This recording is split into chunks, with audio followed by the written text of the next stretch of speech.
గత కొన్ని రోజులుగా భారతదేశం మరియు పాకిస్తాన్ మధ్య తీవ్ర ఉద్రిక్త పరిస్థితులు నెలకొన్న విషయం మనకందరికీ తెలిసిందే. భారత సరిహద్దు రాష్ట్రాలపై డ్రోన్ దాడులకు దిగిన పాకిస్తాన్కు భారత్ గట్టిగా బదులిచ్చిందని చెప్పుకోవచ్చు. శుక్రవారం అర్ధరాత్రి దాటాక పాకిస్తాన్లోని రావల్పిండి సమీపంలోని నూర్ ఖాన్ ఎయిర్బేస్పై మిసైల్ దాడికి దిగింది. చక్లాలా ప్రాంతంలో ఉన్న ఈ ఎయిర్బేస్ వద్ద 2 భారీ పేలుళ్లు సంభవించాయి.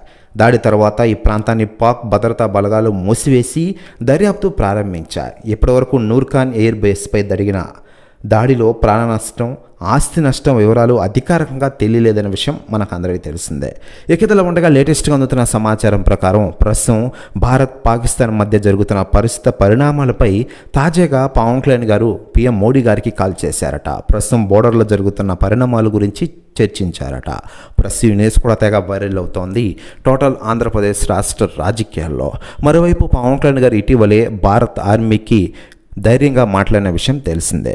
భారత ఆర్మీకి ఎప్పుడు సపోర్ట్ ఉంటామని పవన్ కళ్యాణ్ గారు ప్రకటన చేశారు. మరోవైపు ఆంధ్రప్రదేశ్ రాష్ట్రంలో కూడా భద్రత కట్టుదిట్టం చేసిన విషయం మనకందరికీ తెలిసిందే.